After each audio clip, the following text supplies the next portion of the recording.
Question number 1. Which of the following is not a solution of the following differential equation? One way to find a function is a solution or not is to plug in this function into the differential equation. So let's start with number 1. Okay, y is sine kx. So y derivative should be sine becomes cosine kx. And then derivative of kx is k. And the second derivative, cosine becomes negative sine. And then k squared sine kx. So plugging into the differential equation, the left side will be the second derivative is negative k squared sine kx, and plus k squared times y is k cosine kx, and you see this is 0. So the first one is the solution. Now you can do the same procedure. You will find the second one is the solution. And let's do the third one.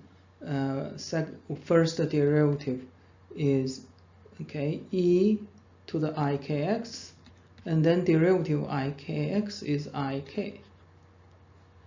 So that's the first derivative. Second derivative, ik squared, so it should be negative k squared, because I squared is negative 1. So k squared times e to the ikx, and plug in the differential equation will be negative k squared eikx plus k squared times y eikx. Again, you get 0. So the third one also the solution.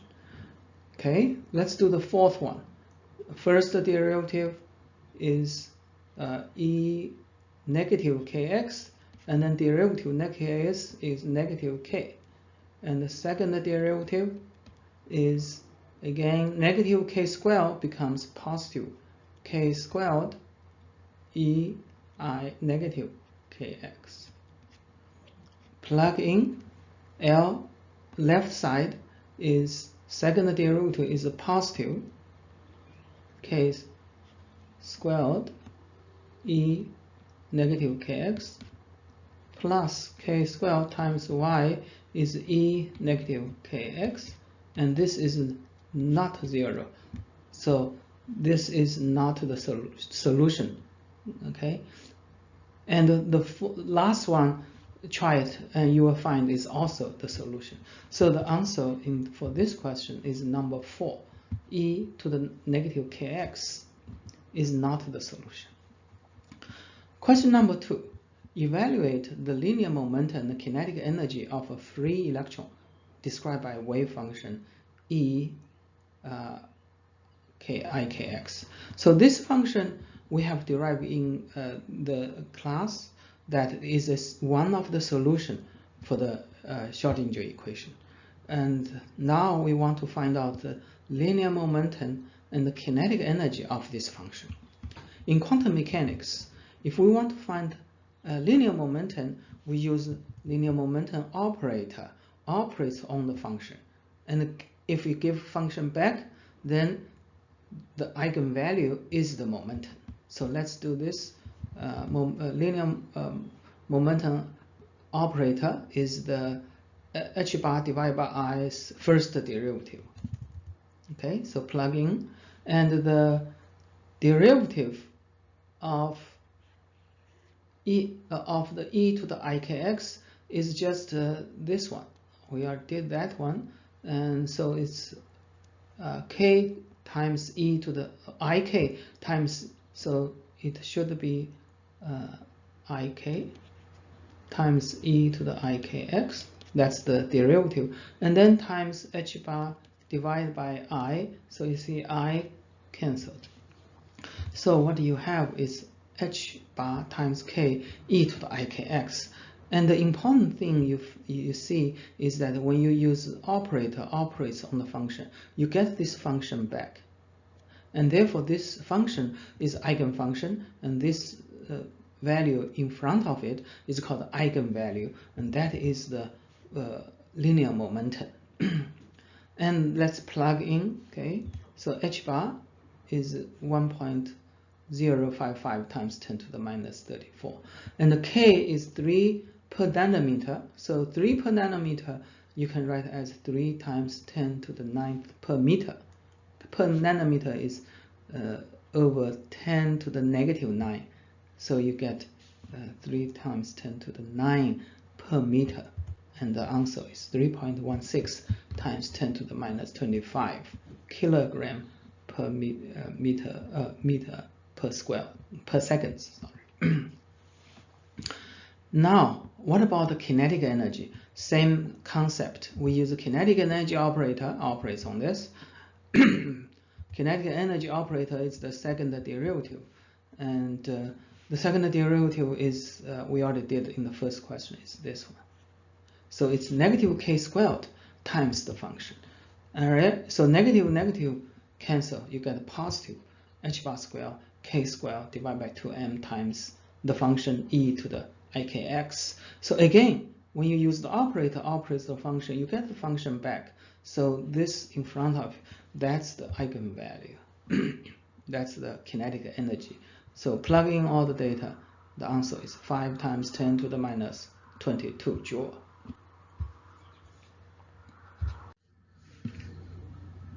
Question number 3. For a particle in 1D box length L, sketch the wave function correspond to n1, 2, 3. In class, we solved the Schrödinger equation, and we also plotted the wave function. Here is the first 3 wave functions. And the important thing to remember is that the first wave function, n equals 1, you only have half wave. Okay, remember a wave should looks like this. Right, so this is half, this is another half. So here you only have a half wave, and the second one, that's exactly 1 wave. And the third one, you have, here is 1 wave, and then here you have half wave, so 1.5. And you can imagine the next one will be 2 waves, for example, you can write.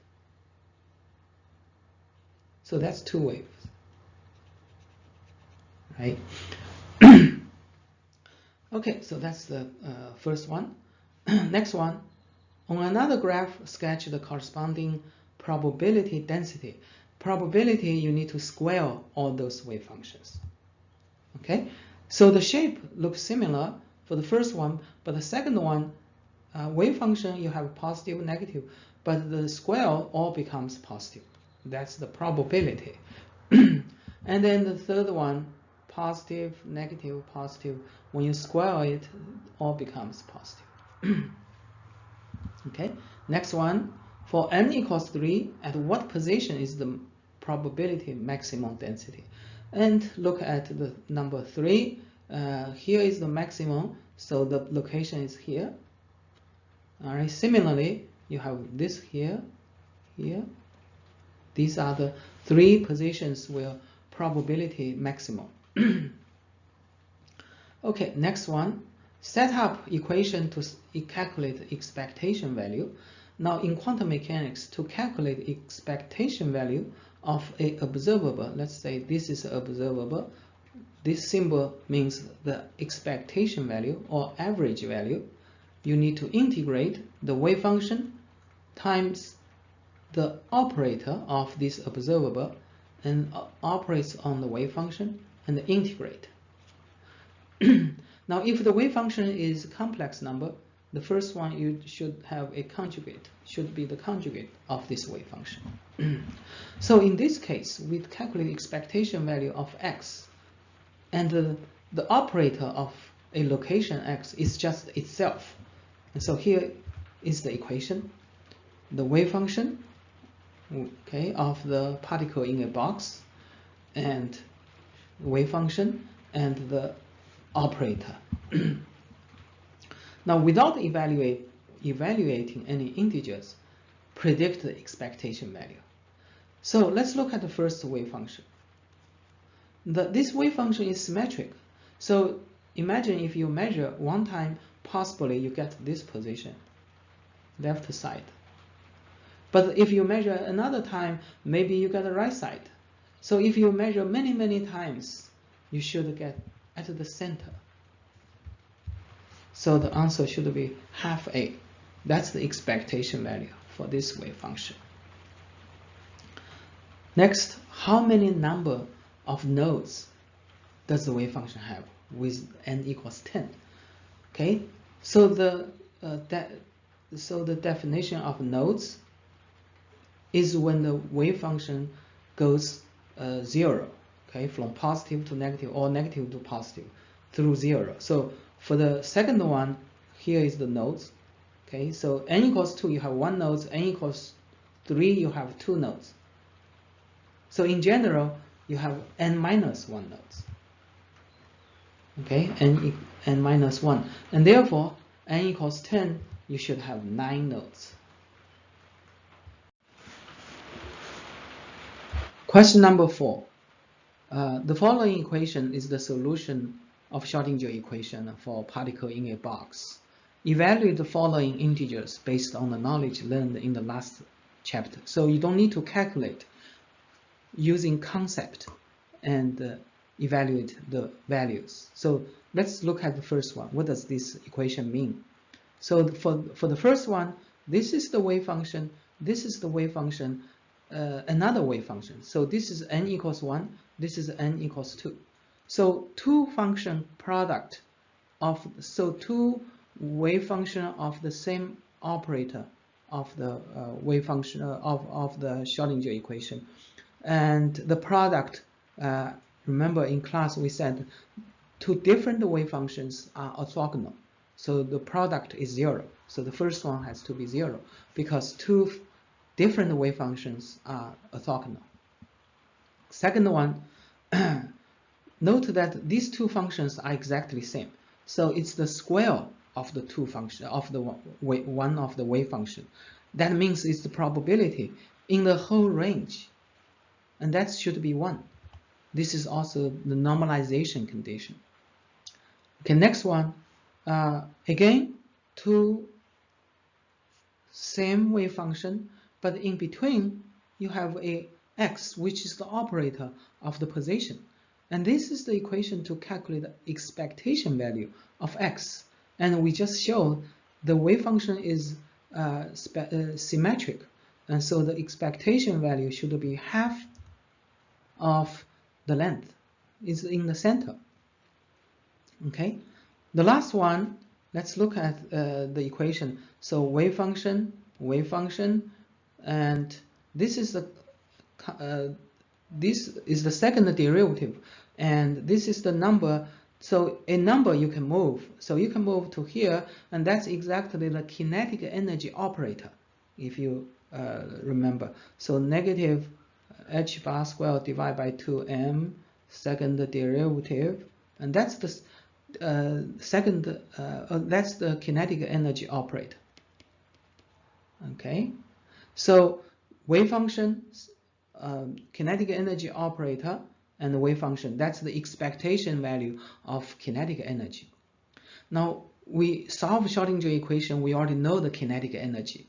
The kinetic energy of the particle in a box equation is n squared h squared divided by 8ma squared.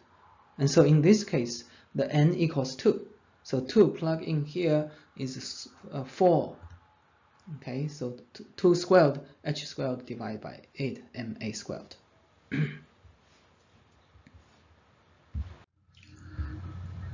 Question number 5. Using eigenfunction of a particle in a box, calculate the probability the particle will be found in the middle third of the box. So if this is the box, 0 to L, and middle third should be, this is 1/3 of L, 2/3 of L. So we are looking at this range.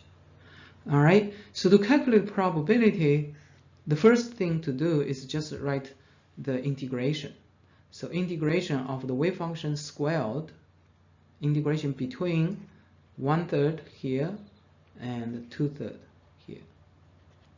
Okay, and plug in the equation. That's the wave function squared. Note the squared integration. So the rest is just integration, the mathematics. Now to integrate, the simplest way to do is to find the standard integer. All right, so sine b times y squared should equals to y divided by 2 minus 1 over 4b times sine 2by. All right, so compare with our equation. So n pi divided by L, that's the b. So using this, replace the b, you should get the answer right here. Okay, so plug in, and you get the answer 1/3 plus 1/n pi sine 2 n pi over 3. So that's the answer for the probability. Okay, now next, from the general formula, this is the general formula, find the value as n equals 1 and the limiting value as n equals infinity. So let's look at this next slides. So here is the general solution of the probability. When n equals 1, so you plug in into this equation, the calculation gives 0.61%, 0.61. Now let's plot and see what this means. Okay, remember when n equals 1, it's only half wave. Okay, and between 1/3 and 2/3, the probability here is 0.61, and that makes sense looking at this picture. Now when n equals infinity, so plug in this equation, 1 divided by infinity, that gives you 0, and so only 1/3 left. So the answer probability should be 1/3. So what does that mean? So let's plot it.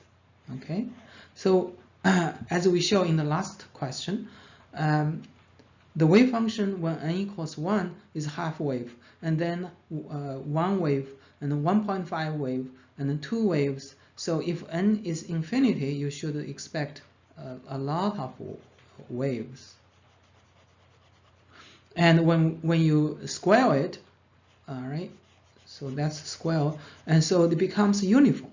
And this is a corresponding principle, and that is when n becomes very large, and the probability approach a classic view, and that is uniform everywhere. The probability is the same everywhere, and therefore from 0 to 1/3, that's 1/3, 2/3, and this should be 1/3 probability, 1/3 probability, 1/3 probability, and so that makes sense too. Question number 6. Calculate the energy separation in different units between n equals 2 and n equals 1 of electron in a box. So this is the general equation for energy for 1D box model. To calculate delta E, you should between n equals 2 and n equals 1, you should use n2 E energy of n2 minus energy of n1. So when n equals 2, so 2 squared is 4, and then when n equals 1, you have 1, and so it's 3h squared divided by 8ma squared. Plug in the data. Okay. Note that the mass must be in kilogram. Okay, and the length should be in meter. Okay, so nanometer means 10 to the minus 9, and the answer is 1.81 times 10 to the minus 19 joule. So this is the SI unit. Okay, now to change to kilojoule per mole, electrovolts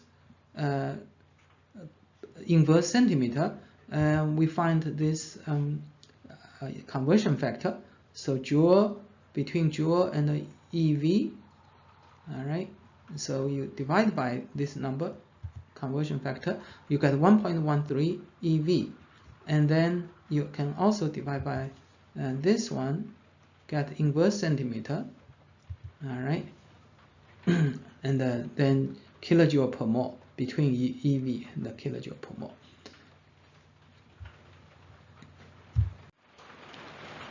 Question number 7. Find the expression of value n for particle in a box so that the separation, energy separation, is equal to half kT, and calculate n for helium atom with a box length 1 centimeter.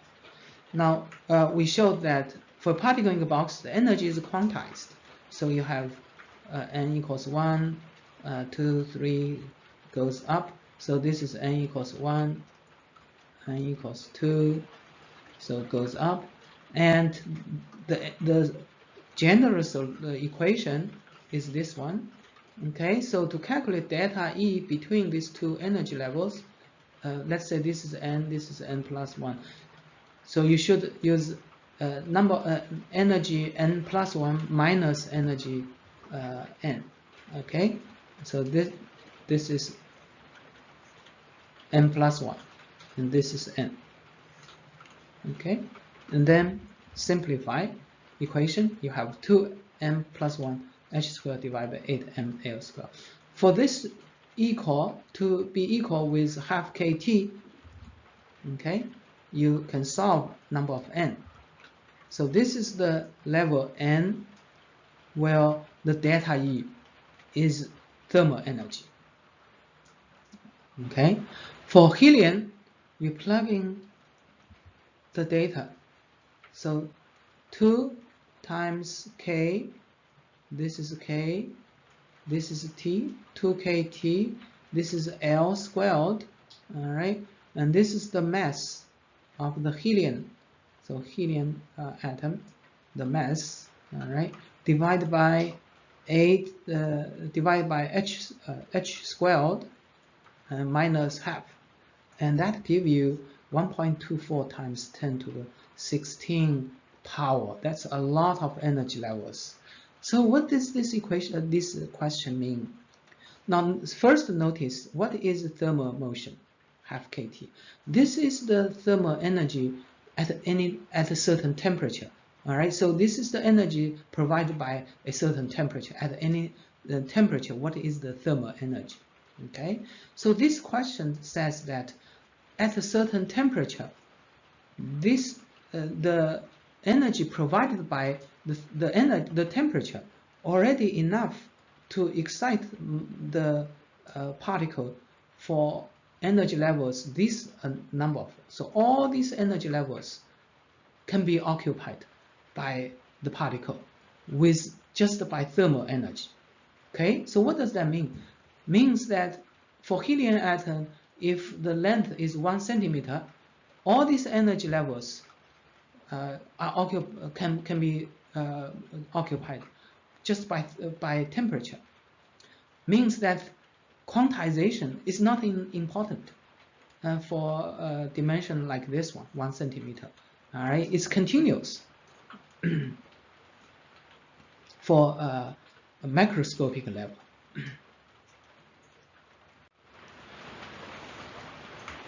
Question number 8. So here we have a conjugated system. This is octal tetraene. So we have 4 double bonds. Okay, octal tetra. Tetra means 4 bonds.